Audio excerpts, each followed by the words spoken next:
నేను పుట్టింది ఒక పూరి గుడిసెలండి, తిప్పిస్తుంది రాష్ట్రానికి. నేను పుట్టింది పూరి గుడిసెలో. మా గుడిసె ఎక్కడ అంటే మట్టి గోడలు ఉంటుంది. ఆ మట్టి గోడలు కూడా నేనే మట్టి కలిపి గోడలకు వేసేవాళ్ళము. నేను చిన్నపిల్లలు third class, second class, third class, fourth class నాకు అప్పుడే తెలుసు. అప్పుడే సోదరు అప్పుడే దాని గురించి చెప్తున్నాను. అర్థమవుతుందా? అందరు ఎక్కడే కదా? ఎదురు వస్తుందా? వస్తుందా? ఒకసారి ఒక్కసారి గట్టిగా గుడ్ మార్నింగ్.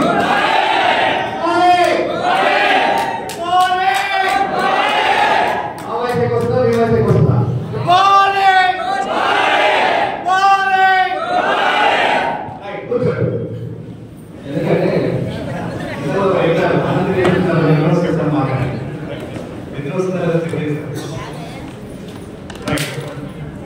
ఎందుకంటే ఇంకెవరు మాట్లాడదు, అందరూ సరైన అయిపోవాలి. రైట్? అందరూ అందరూ చెప్తా ఉంటారు, మీరు రెండు చేస్తూ ఉంటారు. తప్పులు చెప్తా ఉంటారు, మీరు తప్పసారి చెప్తా ఉంటారు. అలాగే ఎవరైతే నాకు తప్పుడు సార్ ఇద్దరు వాళ్ళకు అనేది భావిస్తున్నారు. ఓకేనా? రైట్. నేను పుట్టి పెరిగింది ఒక పూరి గుడిసెలో. మా గుడిసె మట్టి గుడతో ఉంటాయి. మా గుడిసె నీళ్ళల్లో నుంచి తుంగ ఉంటుంది. దాంట్లో పువ్వు వస్తుంది పెద్దగా, దానికి తీసి ఉంటే కొత్తగా ఉంటుంది. తుంగ అంటాం దాన్ని. మా నాన్న ఆ చెరువులోకి పోయి ఆ తుంగ తీసుకొచ్చి కట్ చేసుకొని వచ్చి ఎండబెట్టేవాడు. ఎండబెట్టేసి అది తీసుకొచ్చి మేము మట్టి గోడ మీద కర్రలు పాతి ఆ తుంగ వేసుకోవాలి అన్నాడు. అట్లా మా ఇల్లు ఉండేది. మా నాన్న నీళ్ళకి తిరిగినప్పుడు నాన్న నీళ్ళకి తిరిగి ఆ తుంగ ముందు మనం పోయినప్పుడు చెయ్యలు ఉంటాయి కదా, ఇది ఉంటాయి, అవి కాలు పట్టేసేవి. కాలు పట్టేసి ఎంత పిండం రావట్లేదు, రక్తం రావట్లేదు, ఎంత పిండం రావట్లేదు. ఒక గాలి 4-5 ఈ కాలు 2-3 అలా పట్టేసేయండి. మొత్తం పీక్తా ఉంటుంది. గడ్డి కోసుకోవడానికి పోయినప్పుడు గుడిసె మీద కప్పుకోవడానికి ఆ మట్టి గోడల మీద కొంచెం కప్పుకోవడానికి పోయినప్పుడు గట్టనంతా పీల్చుకున్నాం. మేమే వచ్చి అక్కులు వేసి దాని కింద పెట్టి అప్పుడు వదిలిపెట్టేది. అవి మరి ఎంత ఉద్యోగం చచ్చిపోకపోయాయి. లారీ టైం కింద పడేసుకోవాలి. అలా ఉందండి. మా గుడిసెలో నేను పుట్టిన తర్వాత నాకు సోవియట్స్ తర్వాత నాకు తెలిసిన విషయం ఏంటంటే, నాకంటే ముందుగా 3 అక్కలు ఒక అన్న పుట్టినని తెలిసింది. నాకంటే ముందుగా 3 అక్కలు ఒక అన్న, అంటే నాకంటే పెద్దవాళ్ళు 3 అక్కలు ఒక అన్న కూడా తెలిసింది. తర్వాత తెలిసిన విషయం ఏంటంటే, మా అక్కకు పెళ్ళి అయిపోయి కొడుకు కూడా పుట్టినని తెలిసింది. మా ఫస్ట్ అక్కడ పెద్ద అక్కకి అక్కడికి పెళ్ళి అయిపోయింది, కొడుకు కూడా పుట్టింది. ఏ పుట్టిన తర్వాత సంవత్సరానికి మా అల్లుడు పుట్టింది. ఎంత డిఫరెన్స్? సంవత్సరం. పుట్టిన తర్వాత వాడు మా దగ్గర ఉన్నాడు, ఆయన కూడా మా దగ్గర ఉన్నాడు. 3rd క్లాస్ 4th క్లాస్ వచ్చిన తర్వాత నా మీద ఇద్దరు పిక్చర్ కొట్టుకుంటూ ఎట్లా కొట్టుకున్నట్టు కొట్టుకునేది. అదేనా? మేమిద్దరం స్కూల్కి పోతుంటే మా అమ్మ ఇలా చేయబట్టుకుని నడిపిస్తా ఉండేది. మా అమ్మ ఏం చెప్పిందంటే, చేతి ఎక్కే పట్టుకొని రాలేదు. నా చేతి మా అమ్మ పట్టుకునేది, నేను మా అల్లుని చేయి పట్టుకునేది. మా అమ్మ ఎక్కే పట్టుకోవాలని నన్ను గట్టి పట్టుకునేది, నేను మా అల్లుని గట్టి పట్టుకునేది. మధ్యలో రోడ్డు క్రాస్ చేసినప్పుడు మా అమ్మ చేయి ఇలాగ అనేది. ఇలా అంటే ఏంటమ్మా అంటే తొందర నడవని అర్థం అంటే ఇలాగ అంటే చేయబట్టి ఇలాగ అంటే తొందర నడవంటే నేను మా అన్న చేయబట్టి ఇంటికి ఏంటా అంటే తొందర నడవచ్చు. అదే కదా, అట్లా ఆమె చేయకుండా కూడా ట్రావెల్ చేసేవాళ్ళు. చెయ్యి అట్టే పట్టుకునే వాళ్ళు అన్నాడు. మా అమ్మ నా చేయి పట్టుకునేది. మా అమ్మ చెప్పి మీరు చెయ్యి గట్టే పట్టుకోవాలి అని. ఎట్లా పట్టుకోవాలా? గట్టే పట్టుకోవాలి. ఎవరు చెయ్యి? మా అల్లుడు చెయ్యి. అంతకుముందు మా అబ్బాయి అయిపోతుంది. గ్రౌండ్ కాన్సెప్ట్ సైక్రమ్ అంటే దీని దగ్గర రాలేదు. మా అబ్బాయి గ్రౌండ్ డైరెక్టర్ ఒక్కసారి స్టేజ్ మీద పిలుస్తాను.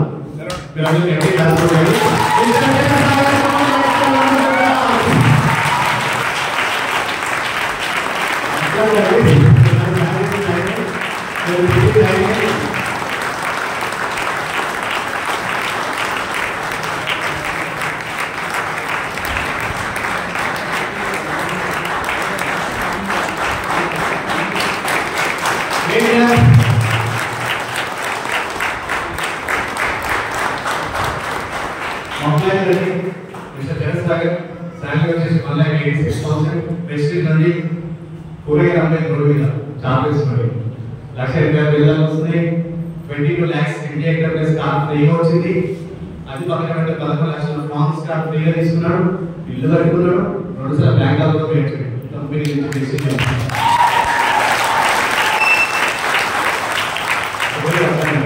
సో మమ్మీ చెప్పారు చేయబట్టుకున్నాడు. ఎగ్జాంపుల్ చూపిస్తాను. ఇలా పట్టుకునేది ఎలా పట్టుకునేది ఇలా పట్టుకునేది. మా అమ్మ ఉంది. మా అమ్మ ఏం చెప్పిందని గట్టిగా పట్టుకుని రాలేదు. గట్టిగా పట్టుకుని రాని ఇంకా గట్టిగా పట్టుకున్నాము. ఎక్కడ పట్టుకున్నాము అంటే నా ఫోన్ క్లాస్ పట్టుకుంటే ఇప్పటికి కూడా వెళ్ళిపోయింది.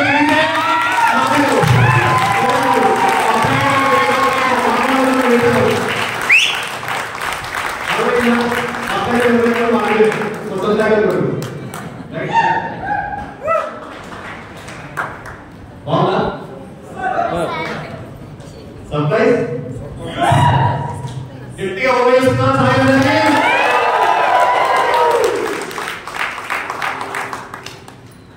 సో అలా మేమిద్దరం కలిసి పెరుగుతా ఉన్నాము. గుడిసెలో ఉండేవాళ్ళం అండి. వాడు గుడిసెలో ఉండేది, మేమందరం గుడిసెలో ఉండేవాళ్ళం. మా ఇంటి చుట్టుపక్కల ఎవరి ఇల్లు లేవు. మా ఇంటి పక్కన ఎవరి ఇల్లు లేవు. ఒక ఇల్లు ఉంది, చాలా గొప్ప వాళ్ళది. వాళ్ళ కరెంట్ ఇల్లు ఉంది, మాకేమో దీపం. వర్షం పడితే మా ఇంట్లో గ్లాసులు, తపాలు, కట్టెలు, గిన్నెలు అన్ని ఇంట్లో పెట్టేవాళ్ళు. నీళ్ళు రాష్ట్రంలో ఉండేవి. ఫుల్ దూరం ఉండేవి, ఫుల్ చీపలు. దీపం కింద చదువుకున్నాను 7th class వరకు. కరెంట్ లేదండి. మేము మా కృషి ఎక్కడ ఉంటుందంటే మానవసరి ఇట్లా ఐఈపీ ఎలక్ట్రికల్ పడుతుంటే కృషి నుంచి తొండ ఉంటుంది కదా, తొండ మీద పడిన ఎక్కే పడుతుంది. ఇంకా మీకు మస్తేజ్ మా అలాంటి లైఫ్ మాది. గుడిసె రోజు వర్షాన్ని కొట్టుకోపోయి మొత్తం మొత్తం అయితే మేము పిల్లలకు మా అమ్మ ఒక నలభై ఉంటుంది. మమ్మల్ని కూర్చోబెట్టేది. మా ఇంటి పక్కన ఉన్న బిల్డింగ్ రోజు లైట్ వేసుకుని బయటకు వస్తుంది. మనం చూస్తున్నారు కానీ మమ్మల్ని ఎవరు తెలియదండి. వాళ్ళ చుట్టుపక్కల అన్ని తుమ్మలే, ఎవరి ఇల్లు లేవు. ఆ ఒక్క ఇల్లు తప్ప. నా చిన్నతనంలో మేము బయట పడుకుంటే మా నాన్న వచ్చేసి రిక్షా దొరుకుతాడండి. తొక్కే రిక్షా ఉంటుంది కదా, మా నాన్న రిక్షా దొరుకుతాడు. మా అమ్మ కూలి పని చేస్తాడు. మా నాన్న రిక్షా దొరుకుతూ వచ్చిన పైసలన్నీ తాగడానికి సరిపోయి మా నాన్న ఫుల్ తాగుతాడు. ఫుల్ తాగేది. ఎక్కడో తాగి ఎక్కడో పడిపోతే 2 నెలల రాత్రి, 12 రాత్రి, 1 నెల రాత్రి మా ఇల్లు ఏంటంటే మేము బయట పడుతున్నాం. మార్కెట్లో బయట లోపల రొబ్బ వస్తుందని దోమలు ఉంటున్నాయి. బయట పడుతున్నాం. ఫస్ట్ మా అమ్మ పడుతుంది, తర్వాత అబ్బాయి పడుతుంది, ఇంకో అబ్బాయి పడుతుంది, తర్వాత చెల్లె పడుతుంది, తర్వాత నేను పడుతున్నామని, తర్వాత ఇంకో అబ్బాయి పడుతుంది. ఆ అబ్బాయి పేరు వచ్చేసి నా పక్కన పడుతున్న అబ్బాయి నా అక్కడ పెడుతుంది. మా అమ్మ నేను పడుతున్నప్పుడు మా అమ్మ పడుతుంది, మా అమ్మ పడుతుంది, నా అమ్మ పడుతుంది. అది మా లైఫ్. చీకట్లో చుట్టూ చెట్లే, ముళ్ళకుంటారు. అలాంటి భయంకరమైన లైఫ్ మాది. మా నాన్నగారి పెద్ద ఆమె పేరు సుమతి. ఆమె వచ్చేసి చిన్నప్పుడు మా 4th class అంటే ఏంటంటే ఇప్పుడు పోలీస్ చుక్కలు వచ్చినాయి. అప్పుడు టీకాలు వేసేవాళ్ళు. ఇక్కడ చేతి టీకాలు వేసేవాళ్ళు. ఇప్పుడు బలం ఇక్కడ రైట్. ఆ వ్యాక్సిన్ వేస్తే పోలియో రావద్దని వ్యాక్సిన్ వేస్తే దాంట్లో మాత్రం పోలియో వచ్చేసింది. చిన్నతనంలో వేస్తే చేయిలో మీకు వందలు ఉంటుంది, ఈ కాలికి వందలు ఉంటుంది, ఈ కాలికి ఇట్లా ఉంటుంది. నడవడికి నడుస్తున్నాను. నోరు కూడా సరిగా రాదు, ఫిట్స్ వస్తూ ఉంటుంది వాళ్ళకి. ఆమె పేరు సుమతి.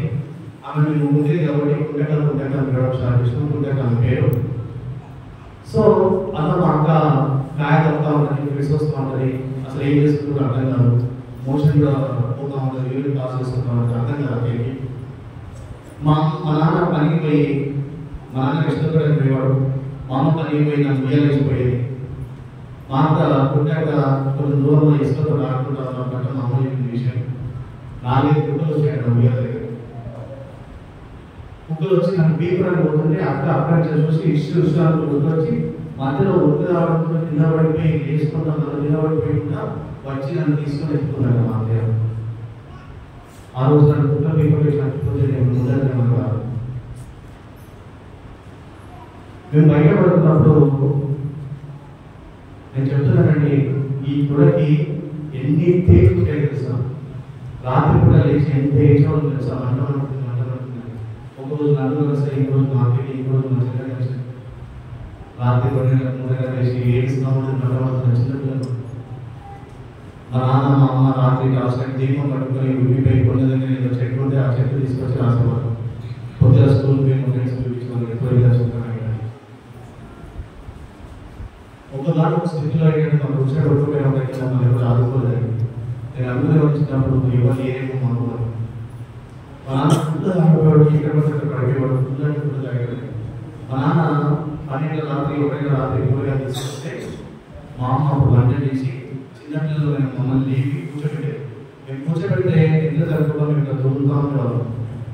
మా అమ్మ ఎప్పుడైతే అన్నం కలిపి రాత్రి 12 మధ్యలో ఎప్పుడైతే మా అమ్మ అన్నం కలిపి మాకు తినిపిస్తుందో ఇచ్చేకి ఎప్పుడైతే మా పిల్లలకు తగ్గుతుందో అప్పుడు మేము ఆనందించేవాళ్ళం. ఇంట్లో కూడా చిన్న చీకటి ఎప్పుడైతే మా అమ్మ తమ్ముడే ఇక్కడ తగిలినప్పుడు అన్నప్పుడు మా అమ్మ మన అన్నం పెట్టేది. అప్పుడు అందరూ కూడా అడ్డం పెట్టుకోవాలి వాళ్ళకి అనేది ఇట్లా నమ్మేవారు. ఆ స్పర్శ మా అమ్మ చేయి స్పర్శ ఇప్పటికి కూడా ఈనాడు కూడా గుర్తుందండి. ఒకవేళ నైట్లో అనంతరం పడుతుంటే మా అమ్మ ఇలా చేయాలన్నట్టు నేను అన్నట్టు ఖచ్చితంగా చేస్తాను. తను వాళ్ళు వేసి కూర్చుంటాను. మా అమ్మ గుర్తొచ్చింది ఆనందం ఆకలి ఉంది. అప్పుడు ఎప్పుడో చిన్నప్పుడు జరిగిన సంఘటన కూడా ఇప్పటికి కూడా మా అమ్మ ఇలా చేయబెట్టాను, నేను ఆనందంగా ఉంటే ఇలా చేయబెట్టాను, నేను ఓపెన్ చేశాను అని అన్నీ చేస్తాను. అట్లా మన లైఫ్ ఉండేది. మన ఎప్పుడు తప్పుతూ ఉండేది. తాగుతున్నాడు ఒక్కొక్కసారి ఎక్కడ ఉపయోగపడుతూ తెలియకపోయాడు. అది ఏంటంటే రోడ్ నుంచి మన విషయం కావాలంటే స్లోప్ ఉంటుంది. మా నాన్న ఫుడ్ తాగినప్పుడు మా అమ్మ కష్టపడుతుంది కదా. ఆ రిక్షా ఇక్కడ వస్తూ మా నాన్న బైక్ పడ్డే లేదో తెలియదు తాగినాడు. డైరెక్ట్ రిక్షా తీసుకొచ్చి మా అమ్మని తీపించిన రోజులు చాలా ఉంది. ఎప్పుడైతే ఇక్కడ రిక్షా వస్తుందో మా అమ్మ ఆ రిక్షా శబ్దానికి మమ్మల్ని అందరూ లేవేది. మా అమ్మ కొన్నిసార్లు మా నాన్న కంట్రోల్ పెట్టేది, కొన్నిసార్లు మా అమ్మని తీపించాడు. అప్పుడు మా అమ్మ ఏం చేసిందంటే సైడ్ రూపాయలు పడాలి పెట్టేది రిక్షా అలాంటి లైఫ్ అప్పుడు అనుకునేవాళ్ళు మాకు ఎవరు లేదేమో మేమే కావచ్చు అని. ఎవరైతే ఇంటి ఎదురులో మా ఇంటి పక్కన వాళ్ళు ఉన్నారో వాళ్ళకి టీవీ చూడడానికి వెళ్ళేవాళ్ళు. చిన్నపిల్లలు నేను వచ్చింది టీవీ చూడడానికి వెళ్ళినప్పుడు వీళ్ళు పిల్లలే కదా అని చెప్పేసి నాకు గొడవ ఉంచుకున్నారు. ఆ చెల్లెతో గొడవ ఉంచుకున్నారు. చిన్నపిల్లలు టీవీ చూడాలి కదా. టీవీ చూడడానికి పోతే నాకు గొడవ ఉంచుకున్నారు, బాత్రూమ్ కనిపిస్తున్నారు, ఇల్లు కనిపిస్తున్నారు. పిండి మోషన్ కూడా డబ్బా పెట్టిస్తారు. ఆ మోషన్ పోయిన డబ్బా కూడా నేను తీసుకుపోయిన వాళ్ళు టీవీ చూడడానికి వస్తుంది. అలాంటి పనులు చేశాను టీవీ చూడడానికి వస్తుంది. మేము టీవీ చూడడానికి వస్తే చదువుకోవడం ఉంది. మేము వేసుకునే చెట్లకి అది చల్లగా ఉండేదని ఆయన కూడా ప్రయత్నించుకొని టీవీ చూసేవారు. ఆయన టీవీ వెళ్ళేవారు. అలా మా లైఫ్ ఉండే మా నాన్న ఎక్స్ట్రా వచ్చి చేసేవాడు. రిక్షా పక్కన పెట్టి వచ్చి మా పక్కన పడుకునేవాడు. మా అమ్మ లేకపోతే మా అమ్మ దగ్గర పడుకునేవాడు. పక్కన ఆ పక్కన పడుకుని వామిటింగ్ చేసుకునేవాడు. ఫుల్ వామిటింగ్ చేసుకునేవాడు. వామిటింగ్ చేసుకున్న వల్ల మా అక్క ఏదైతే గుడ్డలో ఆ గుడ్డ వచ్చి ఇలా 2 చేతులు ఇట్లా కట్టేది కాకపోతే ఎందుకు పట్టిందంటే నా పక్కన మా పక్కలన్నీ ఖరాబ్ అయిపోతాయి. పక్కన ఖరాబ్ అయిపోతే మనం మేము నిద్రపోలేము కదా దాని వాసనలో. అలాంటి కట్టిన వల్ల మందు వాసన చీకటి వాసన భయంకరంగా వచ్చేది. అట్లా మొత్తం పచ్చిగా అయిపోతుందని చెప్పి మా అక్క పోయి ఫస్ట్ ఇలా పట్టేదాన్ని. పట్టి తీసుకుపోయి కారు రోజు వచ్చి అక్క నీళ్ళు తీసుకొచ్చి కరిగేది. అట్లా కొన్ని సంవత్సరాలు గడిచిపోయింది. కొన్ని సంవత్సరాలు గడిచిపోయిన తర్వాత మా నాన్నకు అట్నే అలవాటు అయిపోయింది. తాగుతూ ఉన్నట్టు మా అమ్మ కూలి పని చేస్తూ ఉండేది. అంతకుమించి ఏం చెప్పేది ఇదే మా లైఫ్ ఇట్లా అయిపోయింది. మా నాన్న ఎక్కడ పెట్టుకుంటారో తెలియదు. ఎలా ఉండేది అనే పరిస్థితి ఎట్లా వస్తుంది. మా అమ్మ గుడిసెలో ఉంటారు. దోమలు ఎక్కువైపోయినాయని చెప్పేసి మా అమ్మ పొగ పెట్టి మా పొగకి దొంగ తెచ్చిపోయిన కన్నా కష్టమాట అయిపోయింది. ఒకవేళ ఒక రోజు నాకు కస్టమర్ పాడైపోయి తిరిగి రాలేదు. మా నాన్న రిక్షా తీసుకొని రాత్రి 2 గంటల రాత్రి హాస్పిటల్ తీసుకుంటుంటే వర్షం పడుతుంది. టైం పంచర్ అయిపోయింది. టైం చూద్దాం ఒక దగ్గర ఉంచుకుని ఇంకో దగ్గర ఫోన్ పడుతుంది. ఏడో మా నాన్న రిక్షా పక్కన పుస్తకాలు నేర్చుకొని 3-4 కిలోమీటర్లు ఉంటాడు. ఎక్కడ చచ్చిపోతాడు అనుకుంటాడు. అలా జరుగుతున్నప్పుడు ఆ గుండెల్లో ఎవరైతే ఉన్నారో జ్వరం వచ్చి మంచంలో పడ్డది. మంచంలో పడిన తర్వాత ఫస్ట్ రోజు జ్వరం వచ్చింది, మాట్లాడుతుంది బాగుంది. 2వ రోజు వచ్చేసరికి మాట్లాడడం పని చేసి చూపు మాత్రమే ఉంది. 3వ రోజు వచ్చేసరికి అన్కాన్షియస్ అయిపోయింది. 3వ రోజు వచ్చేసరికి అన్కాన్షియస్ అయిపోయింది. మా నాన్న వచ్చేసరికి మా అక్క అన్కాన్షియస్ అయిపోయింది. మేము తీసుకెళ్ళి లోకల్ హాస్పిటల్ ఆరోగ్య దగ్గర తీసుకెళ్ళాము. ఆయన చచ్చిపోతే పడలేదు. పట్టకపోతే ఇమీడియట్గా ఎంఎం తీసుకుపోయాను. ఎంఎం తీసుకపోతే నేను ఎంఎంలో ఉన్నాను, చిన్న పిల్లలు ఇంటే నేను మా నాన్న మాట్లాడాము తీసుకుపోయాము. అక్కడ చాలా ఇష్టం మా అందరికి. బెడ్ మీద పట్టు పెడితే అక్కడ ఐసీలో అనుకుంటారు. అక్కడికి కళ్ళకెళ్ళి ముళ్ళకెళ్ళి నోళ్ళకెళ్ళి చోళ్ళకెళ్ళి పెరుగుగడ్డలకి తాతా ఉందని పెరుగుగడ్డ తాతా ఉందని మా నాన్న అంటున్నాను. నాన్న ఇది మా అక్క పెరుగు బాధింది కదా, ఆ పెరుగులో బయటకు వస్తుందని అడుగుతున్నాను. అప్పుడు తెలియదని ఆ పెరుగు ఏంటని. అప్పుడు జనం మాత్రం 107. ఇప్పుడు తెలిసిన విషయం ఏంటంటే అక్కకు బ్రెయిన్ ఫీవర్కి వేడెక్కిపోయి బ్రెయిన్ కరిగిపోయి ముక్కలకెళ్ళి కళ్ళకెళ్ళి నోళ్ళకెళ్ళి చోళ్ళకెళ్ళి తాతా ఉంది పెరుగుగడ్డ. మా నాన్న తీసి తలా తీసి చూస్తూ ఉండేవాడు. నేను ఒక అనేసరికి నాన్న భయపడి ఏడుస్తున్నాను అని చెప్పి నన్ను ఒక అన్నకి సైడ్ నుంచి పంపించేశాడు. మా నాన్న అక్కడ మాట్లాడాడు. ఇంటికి వచ్చిన తర్వాత మా అక్కడ మా అమ్మ అడుగుతుంది, అక్క ఎట్లుందా? అమ్మ అక్క మంచిగా ఉంది, వచ్చేస్తారంట, ట్రీట్మెంట్ అయిపోతుంది, ట్రీట్మెంట్ చేస్తున్నారు, 1 గంట 2 గంటలు పంపించేస్తారా అమ్మ అని చెప్పాను మా అమ్మకి. మంచిగా అయిపోతుందా, మంచిగా వచ్చిందా, మాట్లాడుతుందా అంటే మాట్లాడుతున్నాను, మంచిగా వచ్చింది, మంచిగా ఉంది, 1 గంట 2 గంటలు పంపిస్తారా అని చెప్పారు. ఎక్కడ తెలియదు 10 గంటలు వచ్చి 7 రోజులు రాసిస్తాను. ఎంత ఎడుకుంటా పోలేదు, రాత్రి 2 అవుతుంది. ఎన్ని రాత్రి సెషన్ ఏడుస్తున్నాయి. మేము ఆ ఏడుస్తున్న మేము పడుకున్నాము. మా అమ్మ ఒకటి లేచి మా అక్క బాబు కోసం ఎదురు చూస్తాం అన్నది. మా నాన్న రిక్షా సౌండ్ వచ్చేసింది. రిక్షా సౌండ్ నాన్న వస్తున్నాడని చెప్పి అందరూ లేచి కూర్చున్నాం. మా కోసం నాన్న రిక్షా తీసుకుని వచ్చాడు. మా అక్క తీసుకుని వచ్చాడండి. అని తీసుకొచ్చి మా అక్క గారు శివాన్ని అది చూసిన తర్వాత నాకు వాళ్ళకి అల్లగాడు తప్పలేకపోయాడు. మాతో బాగా ఉండేది, మంచిగా ఆట ఉండేది, చురుగా ఉండేది, ఇంట్లో పని చేసేది, ఫిక్స్ వచ్చినా అన్నీ చేస్తూ ఉండేది. పనులు మా అమ్మ వచ్చేసరికి ఏం కావాలంటేది చనిపోయింది. ఏంటి ఏడ్చాము. ఆ రోజు తెల్లారింది. అప్పటి ఒకటి ఉండే మాకెవరు లేరేమో, మేమేమో అని. ఆ రోజు చూసారండి మా అక్క చనిపోయిన వరుస జనాలు 1500 మంది వచ్చారు. 1500 మంది వచ్చారు. మా అక్క బాగలేనప్పుడు, వరుసలు రాలేనప్పుడు, మా ఇంట్లో వరుస కొట్టుకోపోయినప్పుడు, మా కరెంట్ లేనప్పుడు, మేము ఆరంభవుతున్నప్పుడు ఈ 1500 మంది ఏమైపోయారని ఆలోచించారు. ఆ 15,000 మందిలో 1500 మందిలో ఒక 4,000 బయటికి వచ్చిన అక్క చచ్చిపోతుందని చెప్పి మేము ముందుకొని రావాలను, చచ్చిపోతే కాపాడుకోలేదు. అక్క చనిపోయింది. ఆఖరి కూడా ఉండేవాళ్ళు ఎక్కడో చనిపోయేవాళ్ళు. ఆఖరి నన్ను పెద్ద చేసింది, నన్ను ఎత్తుకొని లాగించి పిలిపించుకున్నాను. అట్లా సమాధి చేసేసాము, వచ్చాము. నెలమాసం అయిపోయింది. మా నాన్న మళ్ళీ రిక్షా స్టార్ట్ చేసినాడు. మళ్ళా ఏదో తాగుతా ఉన్నాడు. అప్పటికంటే ఎక్కువ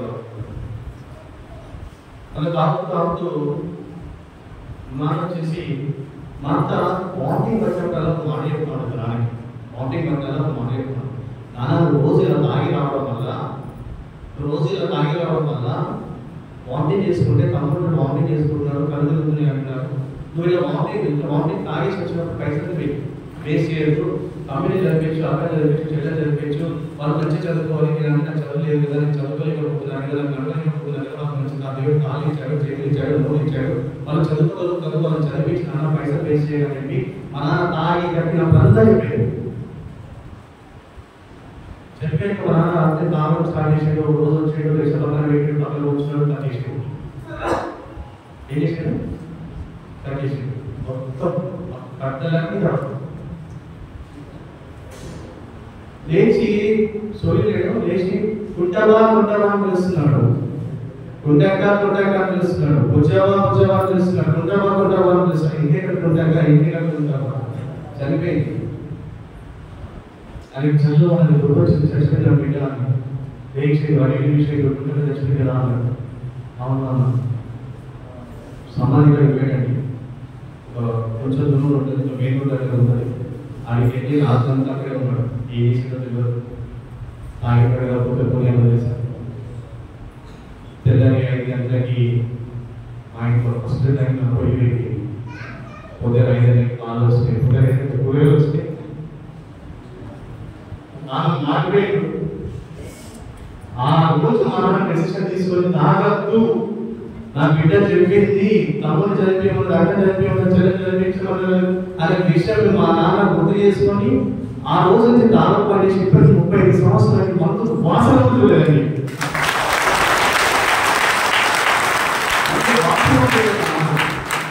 ఆ రోజు నుంచి మా నాన్న చేయని పనులు లేదు, చేయని కష్టపడలేదు లేదు, ఎక్కడెక్కడ పని చేయాలో అన్ని పనులు, ఏ పని రాకుండా పని చేసి పెట్టాడు. ఎరువులు పెట్టాడు, కళ్ళగొడ పోయాడు, కళ్ళగొడ పోయేవాడు, ఒకరికి సాగు పని చేసేవాడు, పాలు పని చేసాడు, బాత్రూమ్ కడిగి, ఏ పని కాదు ఈ పని ప్రతి ఒక్క పని చేశాడు మా నాన్న. తాగు పని చేసి ఒక్కొక్క రూపాయి ఖర్చు పెట్టుకోకుండా, ఒక్కొక్క రూపాయి ఖర్చు పెట్టుకోకుండా దాచిపెట్టుకున్న రోజు ఏమైందంటే మా నాన్న తీసుకున్న డెసిషన్ నాకు ఎట్లా అనిపించింది అంటే, మా నాన్న ఎరువు పోయేవాడు, కోడి ఎరువు, అది 3 రోజులు అక్కడే ఉండాలి, 3 రోజులు వెతుకుతూనే ఉండాలి. అది వాసన అయితే ఎంత స్నానం చేసుకున్నా వాసన పోదు. ఒక రోజు అక్కడ పని చేసుకొని ఇంటికి వస్తుంటే నేను మా నాన్న అని చెప్పేసి 3 రోజులు నేను మా నాన్న చూడడం అని చెప్పి గల్వను పోయి నాన్న హక్ చేసుకున్నాను. వేసానికి వాసన వస్తే చీ నాన్న గలీజ్ అని చెప్పి కుటుంబం వస్తారు ఇంటికి వచ్చానండి. మా నాన్న ఆ రోజు ఎంత ఏడ్చాడు, అలా చేశాడు మా నాన్న.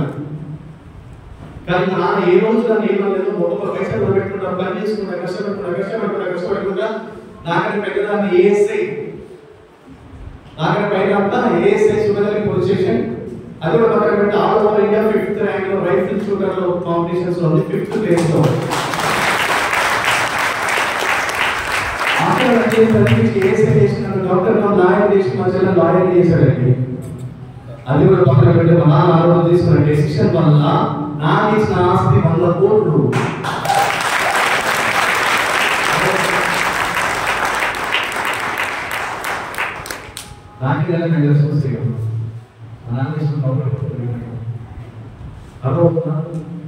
ఈ రోజు నేను యశ్వంత్ ఇది చెప్పానంటే ఆనందించింది చెప్పానంటే నేను నిజం చెప్తున్నానంటే పైసలు నాన్న ఎట్లా కుదరబెట్టే 1 రూపాయి మీరు ఒక ఇల్లు కాలేసి ఇంకో ఇంటికి పోవాలంటే ఆటో మాట్లాడుతూ వస్తానా అంటే ఆటో ఎందుకుగా పైసలు చెప్పి దాతాను కదా రిక్షాలో అనుకున్నా. అప్పుడు నాకు అనిపిస్తుంది మా ఫ్రెండ్స్ అందరూ చూస్తున్నాగా, మా గల్లీలో మా ఆటోలు అందరూ చూస్తున్నాగా నేను సంబంధించిన రిక్షాలో వేరే సంబంధించుకుని వచ్చాను. మా ఫ్రెండ్స్కి నేను రెగ్యులర్ సీట్ రాగానే మా ఫ్రెండ్స్కి పార్టీ ఇవ్వాలంటే మా నాన్న పైసలు, మా నాన్న పైసలు ఇవ్వలేదు, పాకెట్ మనీ ఇవ్వను, కష్టం తెలుసు, పైసలు రాయలేదు తెలుసు. ఇవ్వకపోతే నేను క్లాసిక్పేట రైల్వే స్టేషన్లో వాటర్ ప్యాకెట్ అమ్మిన, ఐస్ అమ్మిన, ఒక దుకాణంలో గుడ్డ చెట్టమంటారు అమ్మాలు అమ్మిన, పైసలు తోటి నా ఫ్రెండ్స్కి పార్టీ ఇస్తాను. నేను ఎందుకు చెప్తున్నానంటే ఇప్పుడు నాకు అవగాహన వచ్చినప్పుడు ఎప్పుడు నాకు గల్లే నాకు ఆలోచిస్తాను. మా నాన్నకి సాధ్యమైంది ప్రతి ఒక్కరికి, నాకే సాధ్యం కాదు. మా నాన్న ఎక్స్ప్రెషన్ ఆ రోజు మా నాన్నగారు డెసిషన్ తీసుకున్నాడు. ఈ రోజు మీరు అందరూ ఇక్కడ ఉన్నారు. మా నాన్న లాంటి వాళ్ళు, నా తల్లిదండ్రుల లాంటి వాళ్ళు ఇక్కడ ఉన్నారు. నాన్నని పిల్లలు గల వాళ్ళు ఇక్కడ ఉన్నారు, నాన్నని పిల్లలు ఉన్నారు. ఇప్పుడు కూడా తిండి దొరుకుతుందని చెప్పి సంబరపడుతున్నారు, సంతోషంగా ఉన్నారు. కానీ సరిపోవు. మాటలు ఆ రోజు ఎవరో వచ్చి చెప్తే మాకు కనుక నాలెడ్జ్ ఉంటే, మా కనుక తెలిసి ఉంటే, మా కనుక పైసలు ఉంటే, మా నాన్న ఏదైనా ఎడ్యుకేటెడ్ అయి ఉంటే, మాకు అంత తెలివి ఉంటే మాకు చనిపోయేది కాదు. మాకు తెలివి లేక, మాకు నాలెడ్జ్ లేక, పట్టించుకునే వారు లేక, పైసలు లేక, తెలివి లేక మాకు చంపుకున్నామండి. అర్థమవుతుందా?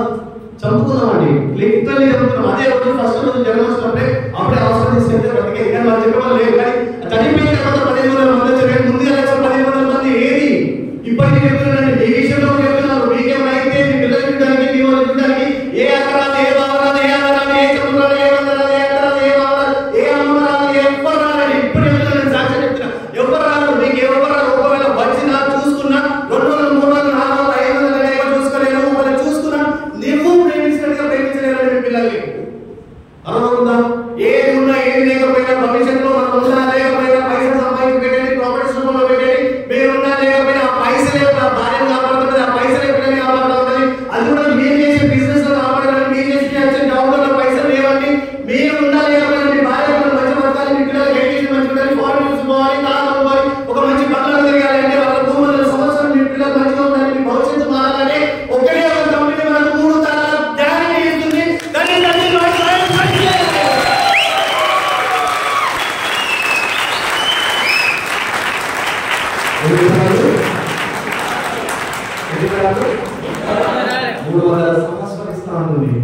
ఏమిస్తే ఆధార్ కార్డు. నేను మొహం ఎట్లా ఎట్లా పెట్టండి మేము ఒక ఎక్కడ ఆధార్ కార్డు ఇస్తే ఇస్తామండి మీరు ఇక్కడ వచ్చి కూర్చున్నారు, ఒక డెసిషన్ మీద ఉండాలి. డెసిషన్ 5% లీడర్ చెప్పారు, కాంగ్రెస్ లీడర్ చెప్పారు, ఫారెన్ పోదామని రాలేపారు, లక్షల అమ్మాయి కోసం 3 సంవత్సరాలు ఇస్తామని కంపెనీ మీకు అందరూ తెలిసినప్పుడు మీరు ఇక్కడ కూర్చున్నప్పుడు మీరు ఒక డెసిషన్ తీసుకోవాలి. ఏ డెసిషన్ తీసుకోవాలి?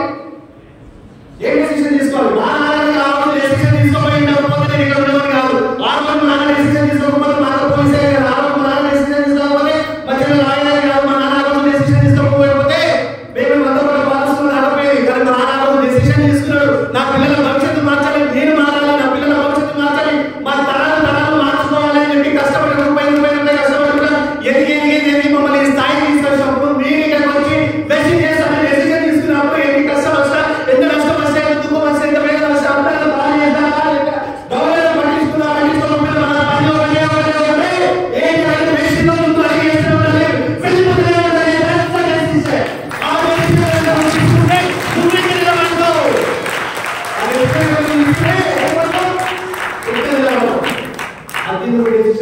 ఏ రోజు సక్సెస్ అయ్యో, ఈ రోజు నేను డెసిషన్ తీసుకుని ఇక్కడ కూర్చొని నిలబడి సక్సెస్ అయ్యో, ఇవాళ నేను చెప్తున్నాను నువ్వు కూడా అదే డెసిషన్ తీసుకుని సక్సెస్ అయ్యి ఎక్కడ ఉండాలి? మీరు ఇక్కడ ఉండాలి.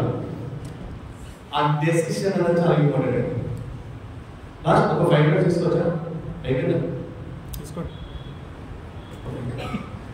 రైట్. నా చిన్నప్పుడు లాస్ట్ ఏంటంటే మా నాన్న నన్ను అంతగానో చూసి పెంచి పెద్ద చేసింది కదా.